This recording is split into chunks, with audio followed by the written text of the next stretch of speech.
So to start with, I wanted to introduce myself. My name is Michael Buckland. I'm the CEO of the McKell Institute, and I'd like to acknowledge the traditional owners of the land that we're gathered on today, the Gadigal people of the Eora Nation.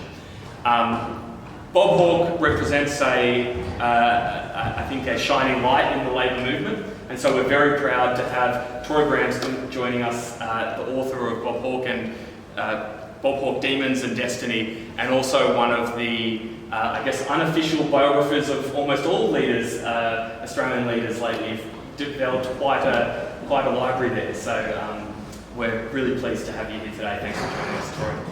Well, thanks, Michael. It's good to be back at the McKell Institute. I wanted to mention two things off the top. I actually was given the opportunity to write the first public news story about the McKell Institute being formed many years ago, when Peter Benton, your predecessor, was running it, and I wrote the article in The Australian that this was being formed.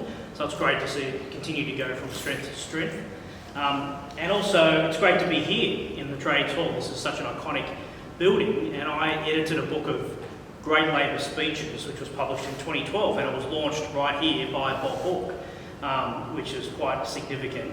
And so that's 10 years ago now. And I mentioned during that presentation that this was actually the room where Ben Chifley gave his Light on the Hill speech.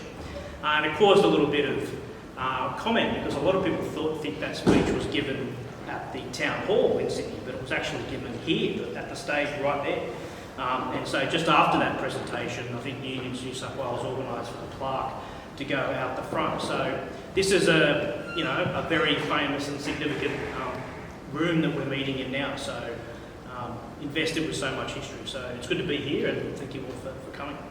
Thanks. I wanted to ask to start with about the, I guess, we've heard a lot about leadership in the current election campaign, and there is leadership and his personality is something you would very much associate with Bob Hawke. Do you see any of Bob in the current candidates from either political party for high office, or what are they missing? Look, I wish I could say there was, but there's not much. Look, Bob Hawke was, the brightest star in the political galaxy for many, many years. When I was researching this book, and of course I interviewed Bob for it. I was lucky to do the last ever interview that Bob ever gave, and interviewed so many other people, did so much, archival research. I came across newspaper articles in the early 1960s where he's being talked about as a future Prime Minister, which is, astonishing, because he didn't get there, of course, until 1983, as you all know. So he had these amazing qualities. He was driven, he was certainly ambitious. His parents invested in him in this sense that he was destined for greater things. One of the other things I found was his father's unpublished memoir. And right on the opening page, there's the Hawke family legend that, as baby Bob in Bordertown comes blinking into the morning light, the nurse turns to the doctor and says, "This is a special child." And his parents, of course, immediately agree. So that's the Hawke legend that begins right away from the very beginning. So he had that ambition, he had that drive, he had those, I guess, elemental kind of leadership qualities. But it's interesting to unpack it. He was someone who had a real visceral connection with Australians. They liked him, they loved him. I asked him many times, what do you think it was? I mean, he's the most popular Prime Minister since World War II. Can you believe in the Gallup poll in 1984, his approval rating is 78%. No political leader has come within cooee of that at the federal level in the decades before or after. So Bob thought it was pretty simple. He thought it was just that he liked people and they liked him. And when you unpack that, what he meant was that he genuinely believed he loved Australia, he loved the Australian people, he liked meeting them. He was always surprised that so many politicians seem almost frightened of people, don't want to spend a lot of time with them, limit their contact with them, whereas he couldn't be dragged away from everyday Australians. And they knew that in him. So even though he had flaws, and the book does describe a lot of those flaws in detail, the drinking, the womanising, the emotional outbursts, he was authentic, and that's another important quality as well, I think. So you've got to have, some intelligence, you've got to have some empathy, you've got to have some ambition. But it's more than that. You've got to be able to connect with people, and he could connect. it's been a theme of, I think, analysing progressive politicians in Australia and elsewhere, that sometimes they don't seem to have the same confidence as their conservative counterparts. Do you think that, going to your point just then about his confidence almost built up as a special child from day one, is there something that happened in his childhood that just gave him that confidence, do you think? Or Well, his parents did have that sense of destiny about him, but when I asked Bob about that, he downplayed kind of notions of divine intervention in his life, but he did tell me that he thought there was some kind of guidance. So, he was very deeply religious. His father, of course, was a clergyman. He was deeply religious in high school and at university, and I was quite surprised, actually, to read some of the speeches he gave at UWA to fellow Christian students. He was very well versed in the Bible. It was a big part of his life. He was a leader in the Christian student movement as well. But he thought there was he became an agnostic, but he thought there was guidance, some kind of presence there that was ill-defined. And the turning point was, in fact, he had a motorbike accident in 1947 when he was on his way to university. He's on a motorbike, a British Panther 100 motorbike, which just a few years ago got rediscovered, and he's in a gallery in Watertown. But that motorbike, he had a crash. He was on his way home from university, and he had a crash, and he nearly died. And so he's on the critical ill list at Royal Perth Hospital for several weeks, and he felt that he had to then focus his life. Because up until that point, before he went to university, he was very spoilt, very arrogant, didn't live a privileged life, but he didn't want for anything. And he often was in high school brawls and primary school brawls with other students, and he wasn't very popular. He didn't have many friends, but he had emerging leadership qualities that people could see. But it was only until he had that motorbike accident that he then started to really focus, and his academic achievements went up. He did better at university, and then he sort of said, I've got to make the most of my life, and so he sort of set his sights on becoming a Rhodes Scholar. But he still didn't have that sort of sense of, I want to be Prime Minister, even at university. Right. It sounds like those were very formative years, and I'd be very interested in you to take us through some of that, but also to ask whether that environment, that university, those early years in the trade union movement, has that changed substantially to now? Are we capable of producing that kind of leader again? Look, Bob Hawke was the greatest advocate for working men and women that Australia has ever produced. We won't see another advocate like that again because the industrial relations system has changed dramatically. He had studied industrial relations at Oxford University when he won that Rhodes Scholarship. He thought industrial relations was a good combination of law and economics, so that's what really interested him. When I spoke to some of the students who were with him at Oxford University, they thought this was a wasted opportunity, that he gets a Rhodes Scholarship, goes to Oxford and does a degree on the Australian industrial relations system. Because he had access to the greatest sort of philosophical, political, scientific, mathematical minds on the planet. And here he is studying Australian industrial relations. But he wanted a practical degree, and so he did that, and he came back and he got an opportunity to become the ACTU advocate. He had helped them out on a few wage cases, and they gave him a full-time job. And he'd never been a lawyer before in a courtroom. He'd never been a workplace delegate. He'd never been a trade union official.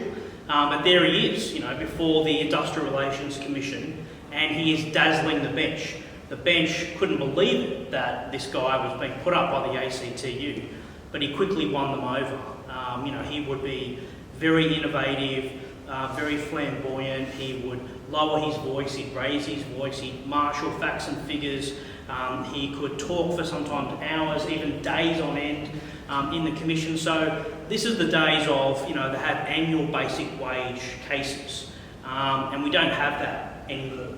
And so the system has changed, but he really made the most of that. And people would go and watch Hawke in Melbourne appear at the commission just to see him. I mean, Bill Kelty told me that when he was a young university student, he was told the best act in town is Bob Hawke down at the Industrial Relations Commission. So he went down there one day to see him, and he was the best act in town. But that system has changed, and it's important to know that when he became ACTU president. He's elected at the end of 1969. He starts on the 1st of January 1970. The ACTU employed basically half a dozen people. Really small office, didn't have a big profile. His predecessor, Albert Monk, the president, was media shy. So Hawke transformed all of that. Like the ACTU, quadrupled in size. Its budget was tenfold by the end of his decade. It was a big contributor to international, local debates. And of course, he was the star at the centre of it all. I think many of us would like to see those environments come back again. I wonder whether was he uniquely placed to? Was there something about him that just kind of started to take form at this stage of his career? Like, was that the moment that things changed? You said earlier that he at university wasn't quite there at I want to be Prime Minister yet. Was it during this period that you think that changed? I think he's kind of taking incremental steps. So, when he joins the ACTU, he's not thinking, I can be president one day and then go into Parliament. He's still forming it, but he learns, he loves the trade union environment. He loves meeting mostly men working in the sort of industrial realm, the trade union organisers, the union secretaries and so on. He loves that environment, mostly self-taught older men. So he's enjoying that environment, he's learning about it, he's becoming friends, he's breaking down the kind of left-right divide, which was very bitter in the trade union movement in those days. So he's learning his way, but others start to see great promise in him. So he's responding to that as well. And he made his pitch for the ACTU presidency, which he won. The ballot took place here in Sydney, in Paddington, at the Paddington Town Hall. He beat the secretary, Harold Suter, by 399 votes to 350. So pretty close, 25 votes would have gone the other way. He wouldn't have been president. And so he's seeing it as a stepping stone. I don't think it's really until he becomes president that he started to think about a political career. But, every year that he's president, people are saying, when are you going to go into politics? When are you going to go into Parliament? Of course, he had run for the Victorian seat of Corio in 1963. That was how promising he was even then. The Labor Party recruited him to run for that seat. He did really well, but he narrowly lost. He got more primary votes than the Liberal member, Hubert Opperman, but he lost. So he then started to really focus on his industrial career. But the question of when he'd go into politics continued to percolate all through the 1970s. There's so many offers, he can't do an interview without him being asked about it. But he wasn't in a hurry. He loved what he was doing, he enjoyed it, and he wanted to make the best of that. It's interesting to then watch going into the next phase of his life as an MP and then Prime Minister. But if we all look back now, and his name, along with Keating's, represents a series of economic reforms. The Hawke-Keating reforms are referred to now almost as though that is the pinnacle of reform. Was he always going to be that reformer, or did that come later after he was in the top job? I think the way to look at the economic reforms in particular are that they were by necessity rather than design. Hawke was attuned to what was happening in the Australian economy. He'd been on the Reserve Bank board through the second half of the 1970s. He'd been on a number of inquiries established by the Whitlam or Fraser government. Of course, he had 3 degrees, and so he was pretty attuned to what was happening in the economy, as was Keating. And some of you may have heard about the so-called Campbell inquiry, which was commissioned by John Howard during the Fraser government. John Howard was the treasurer. And this report came down and recommended deregulation of the economy. Malcolm Fraser, being the Western District's grazier that he was, kind of almost more of a national than a Liberal, he didn't want to know anything about deregulation. And the Labor Party was not supportive either. But when the Shadow Cabinet met under Bill Hayden's leadership to say, what is our response to the Campbell inquiry, there were 2 members of the Shadow Cabinet who said we should support it. That was Hawke and Keating. But the rest of their Labor colleagues didn't want to support it. But when they came into government, it became inevitable, and a lot of these reforms were hard fought. They were difficult, they were challenging for the Labor Party, challenging for the trade union movement, but they were necessary. And they did set up a period just until last year or the year before of 30 years of economic growth. So they weren't easy, they were hard to achieve, but they are significant, and they've got that credit on from both sides of politics. I guess that goes to the second side, which comes to our current leadership contenders. And there was a lot of bickering the other day in the debate, I don't know if we all saw that, but should we expect from them at this stage to be outlining a vision of reform? I think most people would say Morrison not offering too much of an agenda, and a lot of people are accusing Anthony Albanese of being a small target. Yep. Is that just we've come to expect more, or was Hawke's model substantively different to them? I think if Anthony Albanese wins the election, he would have constructed a new model for how Labor wins elections. I've interviewed Anthony a number of times, and I've said to him, I think you're running a small target strategy. He disagrees with that. He says it's a safe strategy, it's a clever strategy, but it's not small. I disagree with that, and I disagree with the characterisation that Hawke didn't have what we'd say reverse, that would be a big target strategy. I mean, he did have a bold strategy. I mean, it's in the book. I mean, you can read it. So, let's talk about some of those things. There's the Accord, right, with the trade union. I mean, the Accord was opposed by Malcolm Fraser and John Howard. It was opposed by the business community. This was a new model for fixing wages and conditions in Australia. That's a big economic reform. Labor went to the election with that. On social policy, Labor proposed Medicare. Now, Medicare had been dismantled by the Fraser government, Medibank rather. They opposed Medicare. The medical establishment opposed Medicare. Hawke went to the election with Medicare.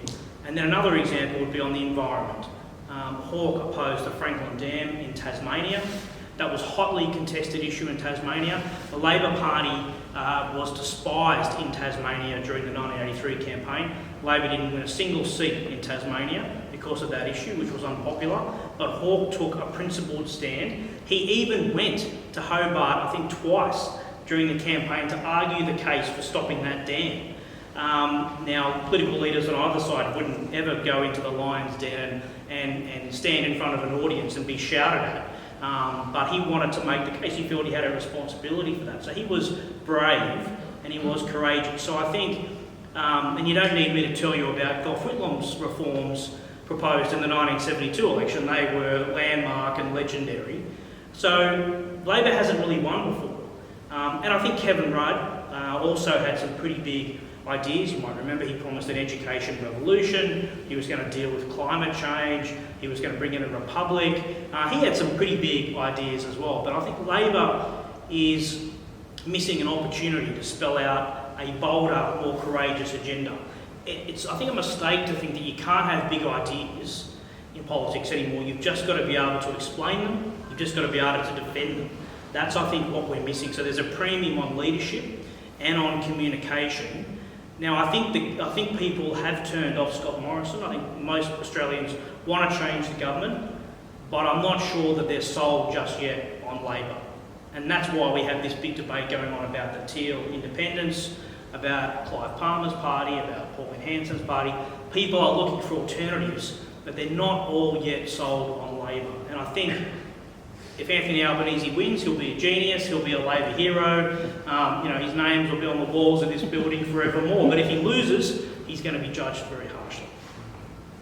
I think a lot of us who are, I think, rooting for Anthony Albanese will be very concerned about that. But I do think that, I guess I ask them what the difference is, because if things, we could go back and forwards about whether someone's a big or a small target for a long time, but clearly there is a shift in those big ideas aren't working or didn't work in 2019, I should say. And so is there something that has changed in the environment? Is it 24-hour media? Are we getting more negative and cynical? Or was it exactly what you said about we just weren't defending it well, we weren't arguing it well, progressive politics just kind of fell apart in 2019? I think, to be fair, politics is harder today than it was when Bob Hawke was Prime Minister, or John Howard, or Paul Keating, or even their predecessors. It is harder, and it's harder because a number of factors. We have a less tribal political system.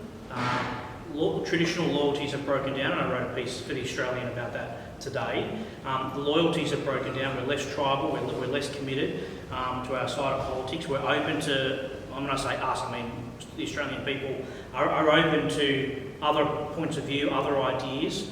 And of course, social media, 24-hour news channels, the internet, these things have made politics much, much harder. And there's sort of a sense of instant judgment and instant responses, requested by the media or by voters to politicians, and so they're probably a little bit more cautious and risk averse.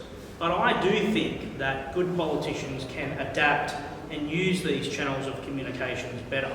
I mean, a lot of politicians were scared about television, for example, when that came in 1956. And if you look at some of the old videos on YouTube of Arthur Corwell or Doc Everett, the two Labor leaders in the 50s and 60s, they struggled with television. But Robert Menzies, the Prime Minister, was very good on television. He had adapted his style, which was honed for radio, to be good on television. So you can learn. It is a skill. It is harder though. But I do think politicians on both sides of the divide these days are probably too risk averse. And they worry about the negative and the scare campaign and so on. And look at our election debate now. We're in the final 10 days or so, and all the ads from both sides of politics, or even the minor parties, are all negative. It's all negative advertising. There's not a lot of vision out there that's in a positive sense. Well, it's interesting you say negative, because I liked the two sides of this, of Bob Hawke laughing and looking very stern on the front.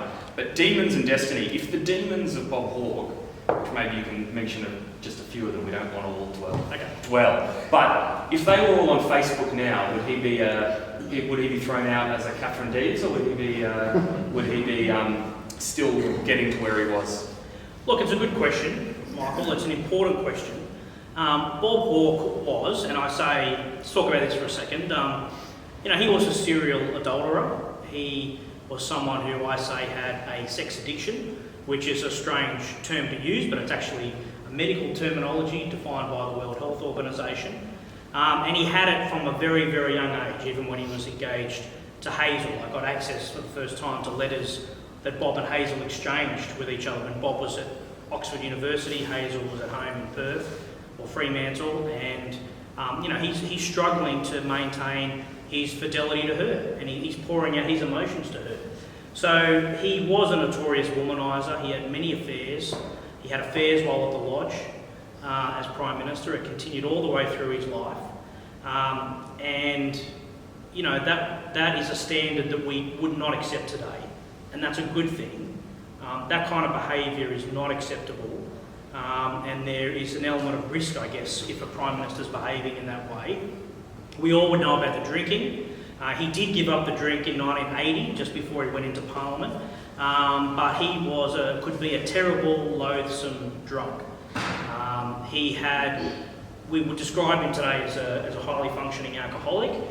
Some of his colleagues at the ACTU, like Ralph Willis, who worked with him in the 1960s, or Bill Kelty in the 1970s, they told me that he could drink maybe 20 beers in one evening, maybe here at the old Trades Hall Hotel, the pub there, or the Star across the road, maybe 20 plus beers, and his behaviour would be shocking and appalling. And with closed circuit TV cameras on your phone, journalists and everything, standards have changed in the media as well, wouldn't get away with it today, and that's a good thing. He also poured out his emotions.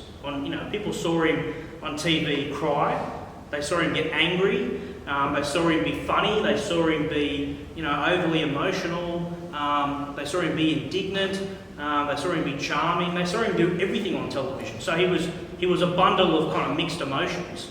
And someone said to me, you tuned into television in the 1970s because you never knew which Hawke you were going to get, because he appeared on almost TV nearly every day of the week. He's on a program or being interviewed on the news or so on. So we have a better standard today. But the thing is this, and this is important as well, Hawke was authentic, He never lied about who he was. He never pretended to be somebody that he wasn't. Even in the 1970s, he talked about being unfaithful to Hazel. He talked about his drinking problem. He talked about his emotions. So he bore it all out to every Australian. They knew him, they saw him, and they saw him grapple with these demons. So that kind of won him some not acceptance, but I think understanding. And so he's not like, say, Barnaby Joyce, who is having an affair with a staff member and then lies about it, and then he's got a love child, and it's a mess. It was never like that with Bob. He was upfront most of the time about what was going on, and he was who he was. And this is a bit of a sad comment to make, but in the last interview that Hawke did with me, I said to him, do you have any regrets in your life? And he said, yeah, but I wish I was a better husband, and I wish I was a better father. Now that's pretty sad to hear at the end of someone's life that that's their views, but it gets even worse than that, because I then said to him, would you change anything if you could have your time again? And he said no, he wouldn't. So he's honest, but it's a pretty sort of sad reflection on Hawke, the man. I think, look, the shorthand version as to what I found researching this book is that he was a more complex and flawed man than we understood, but he's a much better trade union and prime minister than we realised. And that comes through the interviews I did with people, the documentary evidence. I mean, he is an outstanding prime minister. Didn't get everything right, made some mistakes, and he's a brilliant trade union leader, much better than we realised. And I think so that sort of lessons of leadership is something that we need today. Taking it out a little bit more, and sorry if I can refer to some of your other works, because you have looked at a lot of leaders in Australia. And I want to ask, one, where he stands in the league table, let's say, and two, was there something you learnt about, is his leadership different, or is there some sort of commonality between all these different leaders that you kind of can pick up through your work? Yeah, look, it's interesting. This is the third prime ministerial biography that I've done. I did a book on Paul Keating and one on Robert Menzies. After I did my Paul Keating biography, which was published in 2016, I went to see Paul, who I talked to regularly, I spoke to him today, for example, and he said to me, Troy, look, this is it. You don't need to do any other biographies. You've done it doesn't get any better than this. This is it. And then when I told him my next book was going to be Robert Menzies, you can imagine his yeah, look, I mean, I've been lucky to interview the last 10 Prime Ministers, including the incumbent. I think that our political leadership has degraded over time, to be honest, and we've been disappointed in our political leaders on both sides. But look, the similarities, it's very interesting, Keating and Hawke and Menzies, for example, came from pretty sort of modest middle class or working class backgrounds, were political professionals in the sense of being involved in the political or industrial system for a long time. They each learnt, they each had setbacks, and they got better as the years went on. They learned from their mistakes. They understood something that I made the point in the Keating book of, which is that politics is a learning profession. You've got to keep learning. We were talking about this earlier, Michael. And a lot of politicians get worse these days. They don't get better. And so there's something about the craft of politics, the art of politics, about the art of leadership that I think is really important. And the three of them had it. And they weren't perfect, they all made mistakes, they all had regrets. All Prime Ministers do. But there's something in that. The voters are ready to vote out the government. I think they are ready for a change. But they're not sold on Labor. And so I have some reservations. Look, to be honest, I actually think the Labor Party should be running away with this election. But they're not. And everyone's talking about a minority parliament or a narrow Labor victory, or maybe Morrison, having another miracle. It really shouldn't be like that. I think the government generally did a pretty good job in the end with the pandemic and with the economic recovery. But there's so many other things, so much policy backflips, policy blunders, scandals, ministerial resignations, leadership coups in the National Party or the Liberal Party. It should be easy. It should be a land. We should all be talking about a landslide Labor victory coming up. But we're not. And I do think that Labor needed to be bolder, to make a sharper choice for voters, make it clearer what they're voting for, and to be more persuasive in making the case. And maybe Anthony Albanese will get there, I'm not going to rule that out, but I do think Labor should have been much well ahead by now when you look at the marginal seats. Interesting. Well, can I throw it to the floor and ask, are there any questions? So Troy, you write for The Australian, so you understand the other side. With Hawke, is there any sort of grudging respect for what he did from the other side, or is it just like bloody Labor? No, there is. Yeah. There is. I interviewed all the Prime Ministers who came after Hawke, including Scott Morrison, and asked for their assessments. All of them were positively glowing about Hawke. John Howard was, Tony Abbott, Malcolm Turnbull, Scott Morrison. They gave him a lot of credit, said that he was an outstanding Prime Minister, an outstanding political leader. I should say that I asked Hawke about all the Prime Ministers who came after him. He was not so glowing about them as they were about him. And in fact, some of his assessments are sort of quite funny. He thought that, I'll tell you this because you might find it interesting, but he thought that he respected John Howard as a politician, thought that he was very tenacious, very persistent, very resilient. He thought Keating did some good things as Prime Minister, but after that, his assessments kind of went downhill. He said Kevin Rudd was hopeless, and invited a leadership challenge from Julia Gillard. He thought Julia Gillard achieved some things, nothing super great, but admired her personally, her dignity, and had respect for her. He thought Tony Abbott was simply hopeless, was the term he used. He thought Malcolm Turnbull was the worst Prime Minister since Billy McMahon, because he never stood to his convictions or had wishy-washy beliefs on things. And look, he died 3 years ago on Monday, and just on the eve of the last election, and he didn't think Morrison would win that election. Unfortunately, he didn't get to vote in the election, but he had pretty low opinion of Scott Morrison as well.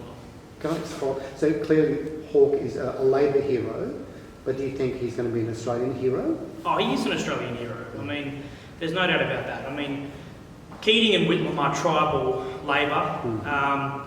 They don't attract anywhere near the respect on the other side of politics they do within Labor, although Keating gets a lot of respect from people for his economic reforms, but they like to demarcate his prime ministership from his economic reforms, if they give him credit. But I mean, Hawke just had that respect and admiration across the divide from people. Because he was popular, he did have that connection, he did love the country, and he did achieve some significant things. And, he won 4 elections in a row. It's worth noting that the Labor Party's only ever won, a Labor leader had only ever won 2 elections in a row. Before that was Scott Whitlam. Hawke not only won 3, he won 4. So he's pretty successful on the political score. But I do think, I won't go into this, but I do think it was a mistake for him not to hand over to Keating, as he had agreed to do with the Kirribilli Agreement.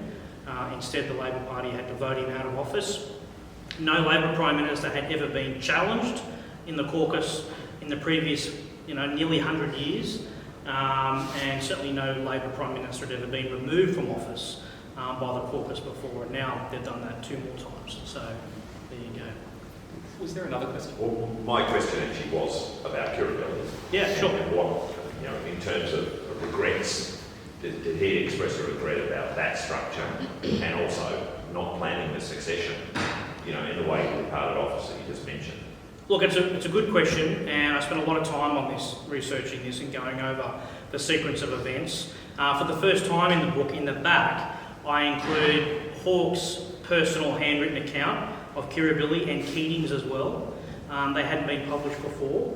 I should also quickly note that Bill Hayden and Bob Hawke in 1983 exchanged secret letters about their leadership transition, and nobody even knew that those letters existed. They're in the book, in the appendix as well. Hawke wanted to do the Kirribilli Agreement because he was worried that Keating was going to quit the government at the end of the 1980s and not go to the 1990 election. Keating had a number of discussions with Hawke in the previous years about the leadership. Hawke kept sort of fobbing him off about it. They had some earlier conversations in 1980 here in Sydney about the leadership, but that was sort of ill-defined.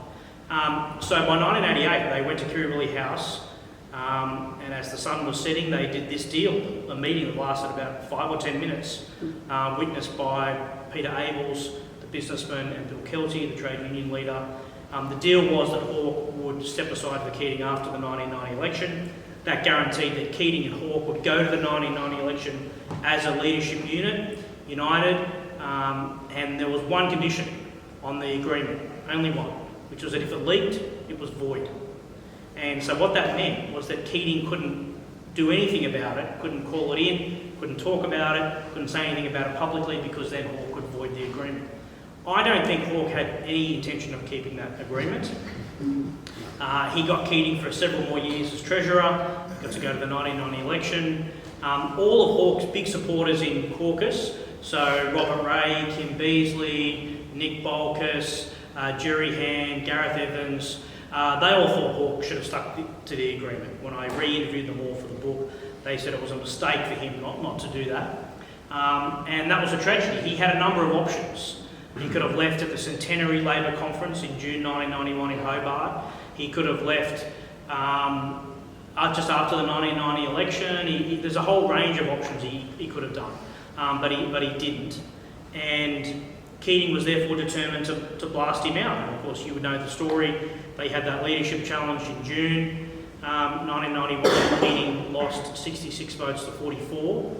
Then there was the sort of slow burn run down to the next leadership challenge. Keating insisted that he never had a plan for a second challenge, and I think he's right about that. The Hawke government was spiralling by that point. John Hewson was ascendant, he was ahead in the polls, the coalition seemed revived and popular with their fight back package.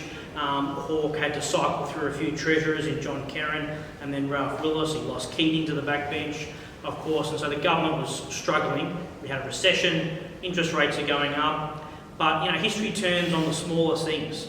So the parliament ended for 1991 with no leadership challenge. It was over. The calendar was done, that was finished, everyone was back to their electorates, except for one thing. It was decided that the Senate would sit for one more day to deal with political advertising legislation.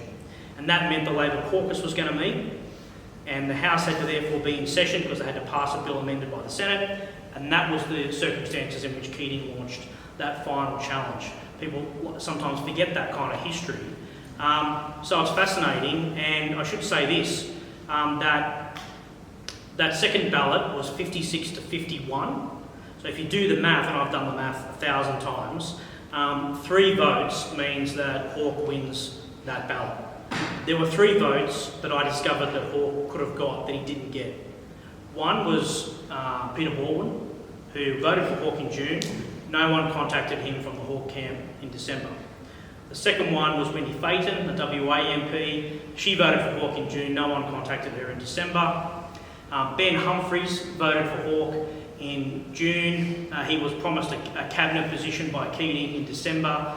He didn't get that until after the 1993 election, but he was bored. So there's 3. And there's one other, which has shocked people, is that John Kerrin, Hawke's close supporter, he voted for Keating in December. Did it secretly and didn't tell anyone. So, you always got to be careful about people who you think are even on your side. So history could have been different, but it's a fascinating sequence of events. I hope I haven't spoken too long on that answer, but it's all in the book. It's fascinating. We might go for one last question because we will have a chance to get books or ask questions afterwards. Please. Less about Bob Hawke, if you don't mind. I'm just curious, given your Labor alignment, what drew you to a book about Menzies? Was it just one of those things anyone who's serious about political or politics or political biography can't avoid here, whether you're Labor, Liberal or something in between? But what attracted you to a biography, a man of your age, your leanings in this time, I don't know, a few years ago, but a book about Menzies? Yeah, well, I think I was 2 years old when Menzies died in 1978. But look, he is Australia's longest serving Prime Minister. And I was actually thinking about the 75th anniversary of the Liberal Party in 2019 and sort of scouting around archives and looking at different things. wanting to do something in that space. I mean, even though I have a Labor background, I'm not a member of the Labor Party. I'm a journalist and I regard myself as independent and pretty centrist, and I've been able to interview lots of Liberal figures over the years, including Prime Ministers. I was just fascinated by Menzies. I think Menzies' Liberal Party is not the same Liberal Party as it is today. He's a figure that continues to loom large. He was obviously very successful and had a very eventful Prime Ministership. So I wanted to look at him afresh, and I was lucky that I found a series of interviews that he had given for a biography that was never written. This was a biography that was he's commissioned to be his official biography, and a woman by the name of Frances McNichol had interviewed Menzies several times in the early 1970s and was overwhelmed by the project and never finished the book. So the interviews were sealed in the National Library and they were unavailable for anyone else to use, and I was able to get the Menzies family to allow me to look at the interviews and use them. And so that was the reason why I thought, well, I should use these in a new book, and I enjoyed it very much. What's the next book? Look, I don't know. I'm going to continue to do prime ministerial biographies, but I'm running out of good prime ministers. The last 10 years have a lot of options. Well, I'd have to probably go maybe a bit further back in time. But yeah, look, I'm going to continue to do that. I've done 3 now, and I'm going to keep going. I've always been fascinated by political leadership. Since I was very, very young, and what makes a leader, what drives them, how they lead, and that's what I want to continue to do. Well, I might just wrap us up there, but if you have any other questions, please, I think we'll have you around for a moment afterwards and we can have a bit of a chat as well. But I wanted to thank you for not getting too daunted by all these biographies, because they are certainly part of almost the historical archive now, and the definitive biography. I also wanted to thank Troy for joining us tonight and having a great conversation, and thank you all at home for joining us as well. But especially everyone here, we're getting back into in-person events, and for McKell it's important that we keep having these kind of discussions. It's vital that we keep reform on the agenda, and it seems to be something that's fallen out of favour with everyone at the moment, and so we want to be out there pursuing it, and we appreciate all your support. So thank you for joining us tonight. We very much appreciate it, and thank you, Troy. Thank you.